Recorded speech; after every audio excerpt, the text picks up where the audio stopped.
இந்த டாப்பில் பார்த்திங்கன்னா நம்ம வந்து காலர் வைக்க போகிறோம். அதுவும் இந்த காலர் வந்து பேக் ஓப்பனில் காலர் வைக்க போகிறோம். ஃப்ரண்ட்டில் வந்து நம்ம நார்மலாக ரவுண்ட் காலர் நெக் மாதிரி ஃப்ரண்ட்டில் ஓப்பன் இருக்கும். பட் இதில் வந்து நம்ம பேக்கில் ஓப்பன் வைக்க போகிறோம். காலருக்கு ஃப்ரண்ட் அண்ட் பேக் பீஸ் ரெண்டையும் ஒன்றா போட்டு இந்த மாதிரி ஒரு 3 இன்ச் அகலத்தில் பேக் சைடுக்கு 1 இன்ச்சும் ஃப்ரண்ட் சைடில் ஒரு 3.5 இன்ச்சும், அதாவது 5 இன்ச்சுக்கு இந்த இடத்துல ஒரு வி மாதிரி ஒரு இடையில வந்து ஒரு 3/4 இன்ச் கேப் விட்டு வி மாதிரி நான் எப்படி மாடல் போட்டிருக்கணும் அந்த மாடலில் போட்டுக்கலாம். அப்போ தான் வந்து அந்த கீழே வர வி இல்லாமையும் நம்ம வந்து காலர் வைக்க முடியும். ஆனால் கஸ்டமர் வந்து கீழே வந்து அந்த வி மாதிரி டிசைன் வேணும்னு கேட்டதுனால அந்த மாடல்லையே இப்போ இந்த காலர் வந்து வைக்க போகிறோம்.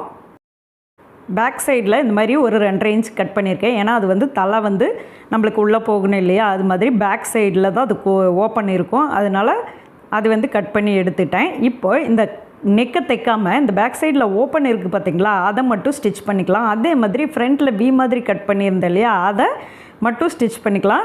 பார்த்திங்கன்னா இந்த ஷோல்டர் நெக்கி இதை வந்து தைக்கல. ஏன்னா நம்ம அந்த காலர் வைக்கும்போது பார்த்திங்கன்னா ரவுண்ட் காலர் மாதிரி சேம் மெத்தடு தான். நம்ம அது தைக்காமையே அதை அப்படியே ஸ்டிச் பண்ணுவோம் இல்லையா, அதே மெத்தடில்.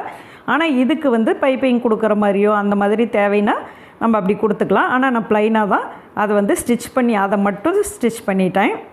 இந்த ஃப்ரண்ட் அண்ட் பேக் ரெண்டுக்கும் நம்ம நெக்கை தவிர மற்றபடி அந்த வீக்கும் அந்த ஸ்ட்ரெயிட் லைனுக்கும் பார்த்திங்கன்னா இந்த மாதிரி தையல் போட்டு உள் பக்கமாக தையல் போட்டு திருப்பி விட்டு மேல் பக்கம் ஒரு தையல் அடித்து விட்டுடலாம். நம்ம நெக் எப்படி தைப்போமோ சேம் மெத்தடில் இந்த மாதிரி தையல் மட்டும் அடித்து விட்டுடலாம். இது 2 சைடுக்குமே அதே மாதிரியே தையல் அடிச்சிடலாம். இப்போ ஃப்ரண்ட் அண்ட் பேக் 2 பீஸையும் வச்சு இந்த மாதிரி ஷோல்டரை வந்து ஜாயின் பண்ணிக்கலாம். நம்ம ஷோல்டரை ஜாயின் பண்ணதுக்கப்புறம் இந்த நெக்கோட அளவை நம்ம அளந்து எடுத்துக்கணும்.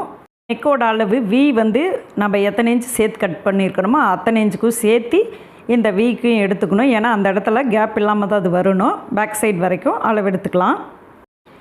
இப்போ எடுத்த அளவை வந்து இந்த மாதிரி கேன்வாஸில் மார்க் பண்ணிக்கலாம். சேம் ரவுண்ட் காலருக்கு எப்படி கேன்வாஸில் மார்க் பண்ணுவோமோ அதே மாதிரி தான் கேன்வாஸ் வந்து எவ்வளோ தேவையோ, அதாவது ஒரு 4 இன்ச்சு டு 5 இன்ச் அளவில் கேன்வாஸ் எடுத்துக்கலாம். ஒரு 6 இன்ச் அளவை மார்க் பண்ணி இந்த மாதிரி கேன்வாஸில் ரவுண்ட் காலருக்கு எப்படி வரையுமோ அதே சேம் மெத்தடில் இந்த மாதிரி வரைஞ்சி ஃபஸ்ட்டு காலர் வந்து அளவை கட் பண்ணி எடுத்துக்கலாம். எனக்கு தெரிஞ்சு ரவுண்ட் காலர் வைக்க வேண்டிய நெக்கை கொண்டு போய் பேக் ஓப்பன் காலருக்கு வச்சோம்னா கண்டிப்பாக சரியாக வராது. பார்த்திங்கன்னா இது வந்து நம்ம எக்ஸாக்ட் ரவுண்ட் காலருக்கு தான் வெட்டி இருக்கோம். இதை வந்து இப்போ வந்து ரிவர்ஸில் திருப்பி வச்சோம்னா, அதாவது பார்த்திங்கன்னா இப்போ எப்படி ரவுண்ட் காலரில் ஃப்ரண்ட்டில் ஓப்பன் வரும், ஆனால் பேக் சைடில் க்ளோஸ் ஆகி வரும். ஆனால் நம்ம இதையே அப்படியே பேக் ஓப்பன் காலருக்கு வைக்கும்போது பார்த்திங்கன்னா இதை தலைகீழாக திருப்பி வைக்கிற மாதிரி இருக்கும். அப்போ வந்து அது கண்டிப்பாக சரியாக வராது. அதனால் நான் என்ன பண்ணியிருக்கேன்னா சென்டரில் வந்து நான் இருந்த பீஸை வந்து இப்படி 2ஆக கட் பண்ணிட்டேன். 2 பீஸையும் கட் பண்ணி இந்த மாதிரி ஆப்போசிட் சைடு ஜாயின் போட்டுக்கலாம். இப்போ பார்த்திங்கன்னா நார்மலாக ரவுண்ட் காலர் எப்படி வருமோ அது வந்து இப்போ ஜாயின் போட்ட பக்கம் ரவுண்ட் காலராகவும் பேக் சைடு வர வேண்டியது பேக் சைடும் போயிடும். நம்ம வந்து ரவுண்ட் காலருக்கு பேக் சைடில் ஜாயிண்ட் இல்லாமல் கட் பண்ணியிருப்போம். இப்போ வந்து இதில் வந்து ஜாயிண்ட் இதை வந்து நம்ம அதை கட் பண்ணி விட்டதுனால பேக்கில் ஓப்பன் ஆகும். ஃப்ரண்ட்டில் இப்படி ஜாயிண்ட் போட்டதுனால ஃப்ரண்ட்டில் ஜாயிண்ட் இல்லாமையும், அதாவது ஃப்ரண்ட்டில் போடுறோம் இதை இப்படி மட்டும்தான் வெட்ட முடியும். இதை இப்படி வச்சா மட்டும்தான் பார்த்திங்கன்னா பர்ஃபெக்டாக நம்மளுக்கு வந்து ஃப்ரண்ட் ஓப்பன் காலர் மாதிரி பேக் ஓப்பன் காலரும் ரொம்ப நீட்டாக வரும். இது வந்து பார்த்திங்கன்னா நான் 2-3 டைம் ட்ரை பண்ணி பார்த்துட்டு அதுக்கப்புறம் தான் இதை கொஞ்சம் சேஞ்ச் பண்ணி போட்டால் மட்டும்தான் இது இந்த அளவுக்கு செட் ஆகுதுங்கிறது தான் நான் சரி ஒரு வீடியோவாக பண்ணுவாங்கிறதுனால இந்த வீடியோ போட்டேன். இது உங்களுக்கு புரிஞ்சுதா இல்லையான்னு தெரியல. அதாவது பார்த்திங்கன்னா இப்போ வந்து நம்ம திருப்பி வைக்கணும். ஒரு ரவுண்ட் காலர் எடுத்துக்கிட்டிங்கன்னா பேக் சைடில் ஓப்பன் இருக்காது. இப்போது அந்த பேக் சைடு வர வேண்டிய பீஸில் நம்ம ஓப்பன் வைக்கணும். அப்போ அதை கட் பண்ணி விட்டுறணும். அப்புறம் 2 பீஸாக அது கட் ஆகும். அதனால் பார்த்திங்கன்னா ஃப்ரண்ட் சைடில் அதை ஜாயிண்ட் போட்டுருணும். எவ்வளோ தான் இதோட மெத்தடு புரியலைன்னா அதை ஒரு தடவைக்கு 2 தடவை பார்த்திங்கனாவே புரியும் இதில் நான் என்ன பண்ணியிருக்கேன்னு. மற்றபடி பார்த்திங்கன்னா இப்போ நம்ம ஜாயிண்ட் போட்டு, அதாவது எங்கே ஜாயிண்ட் இருக்கணுமோ அங்கே ஜாயிண்ட் இல்லாமல் இருக்குது. அதை வந்து நம்ம வந்து சேர்த்தி தையல் போட்டோம். எங்கே தேவையோ அந்த இடத்துல நம்ம கட் பண்ணி விட்டோம். அவ்வளோதான் இது. இப்போ பார்த்திங்கன்னா நம்ம ரவுண்ட் காலருக்கு எப்படி வந்து கிளாத்தை வந்து அந்த கேன்வாஸோடு அட்டாச் பண்ணுவோமோ சேம் மெத்தடில் தான் நான் இப்போ இதில் அட்டாச் பண்ணியிருக்கேன். அவ்வளோதான்.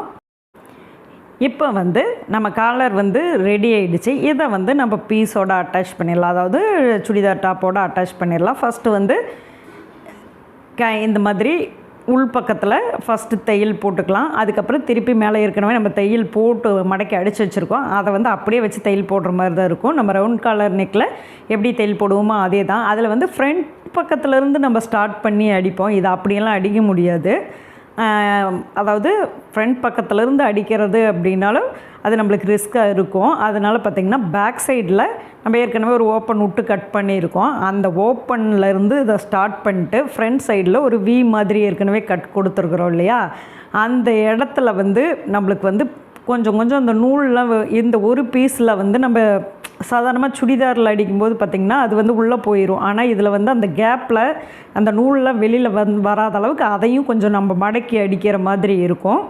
அது வந்து 2வது பீஸை நம்ம வெளிப்பக்கம் திருப்பி தையல் போடும்போது அதை அப்படியே உள்ளே மடக்கி விட்டுக்கலாம் ஈஸியாக. இப்போ பார்த்திங்கன்னா ஒரு சைட்லேருந்து நான் ஜாயின் பண்ணிட்டு வந்து வி கிட்ட வந்து அதை நிறுத்திட்டேன். அதே மாதிரி இன்னொரு சைட்லேருந்து ஜாயின் பண்ணிட்டு வந்து, அதாவது பேக்கில் இன்னொரு பக்கத்துலேருந்து ஜாயின் பண்ணிவிட்டு அந்த வி கிட்ட வந்து நிறுத்திக்கலாம். அப்போ தான் நம்மளுக்கு வந்து அந்த நூல் வெளியில் வராத அளவுக்கு அதை கொஞ்சம் மடக்கி விட்டு அடிக்க முடியும். இல்லாட்டினா வி கொஞ்சம் தள்ளி போனாலும் அந்த வியோட ஷேப் சரியாக வராமல் கொஞ்சம் இழுத்துட்டு இருக்கிற மாதிரி ஆயிரும். இல்லை நம்மளுக்கு அந்த காலரோட அளவு பத்தாமல் போகிறதுக்கும் சான்ஸ் இருக்குது. அதனால் இந்த ஆப்போசிட் சைடாக இருந்து தைச்சிட்டு வந்து அதை கம்ப்ளீட் பண்ணிக்கலாம். இப்போ வந்து பேக்கில் வந்து இந்த மாதிரி ஒரு லூப் வச்சு ஒரு பட்டன் வச்சுக்கலாம். பார்த்திங்கன்னா நம்மளுக்கு வந்து இந்த பேக் ஓப்பன் காலர் ரெடி ஆகிடுச்சு. பார்த்திங்கன்னா எங்கேயும் எந்த சுருக்கும் இல்லை. ரொம்பவே நேரில் பார்க்க ரொம்ப நீட்டாக தான் இருந்துச்சு இந்த காலரு. ஃப்ரெண்ட்ஸ், நீங்கள் பேக் ஓப்பன் காலர் வைக்கிறீங்கன்னா நான் சொன்ன இந்த மெத்தடை நீங்கள் ஃபாலோ பண்ணி ட்ரை பண்ணுங்கள். கண்டிப்பாக பர்ஃபெக்டாக காலர் வரும். இதில் ஏதாவது டவுட் இருந்தால் எனக்கு கமெண்ட் பாக்ஸில் சொல்லுங்கள். அதோட இது வரைக்கும் நம்ம சேனலுக்கு சப்போர்ட் பண்ணியிருக்கிற எல்லாருக்கும் ரொம்ப ரொம்ப தேங்க்ஸ் சொல்லிக்கிறேன். Thank you so much.